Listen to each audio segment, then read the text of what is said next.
हाय दोस्तों, आदर्श परिवार एवं आधुनिक नालंदा निःशुल्क कोचिंग में आप सभी का स्वागत है। आज हम इस वीडियो में जानेंगे राइट टू इंफॉर्मेशन, सूचना का अधिकार। तो सबसे पहले हम बात करेंगे सूचना के अधिकार पर, यानी कि इसको पहचान कहाँ से मिली। तो सबसे पहले एक यूएन की 1948 में एक बैठक हुई थी, universal declaration of human rights की। इसमें सबसे पहले इसको अधिनियम को लाया गया था। उसके बाद हमारे भारत में भी इसे सूचना के अधिकार को 2005 में पूरे देश में लागू कर दिया गया था। अब हम इसके देखेंगे कि आरटीआई के उद्देश्य या इसे लाने के पीछे क्या उद्देश्य था। तो सबसे पहले हम देखेंगे कि नागरिकों को सूचना मांगने का अधिकार, दूसरा इसमें लोकतंत्र को मजबूत बनाना और शासन में पारदर्शिता सुनिश्चित करने के लिए इसे लाया गया था। अब हम इसके बाद में ये देखते हैं कि आरटीआई जो अधिनियम है, इसके दायरे में कौन कौन सी संस्थाएं आती हैं।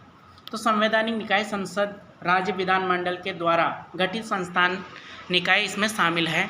दूसरा, आरटीआई अधिनियम में वे सभी विभाग शामिल हैं जो सरकारी आदेश से बने या वित्तीय सहायता प्राप्त कर रहे हैं। ये सभी इसके दायरे में आते हैं। हम बात करेंगे कि आरटीआई लगाने की प्रक्रिया क्या है, मतलब इसे कैसे लगाया जा सकता है। तो आवेदन शुल्क 10 रुपये, आवेदक को 10 रुपये का आवेदन शुल्क देना पड़ता है।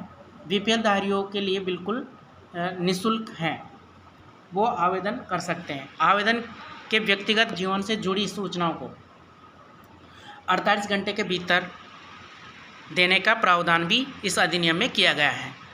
जैसे कि कोई भी व्यक्ति प्राप्त सूचनाओं से असंतुष्ट होने पर स्थानीय से लेकर राज्य और केंद्रीय सूचना आयोग में अपील भी कर सकता है।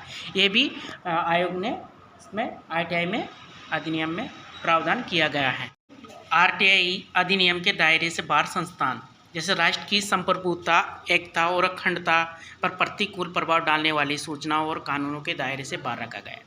इस अधिनियम को राष्ट्र की एकता और अखंडता, अगर इन पर प्रतिकूल प्रभाव पड़ता है तो ऐसी सूचनाओं और कानूनों को इस अधिनियम से बाहर रखा गया है। जैसे सेक्शन 24 के खंड 1 में सिक्योरिटी इंटेलिजेंस एजेंसी को भी इस दायरे से बाहर रखा गया है।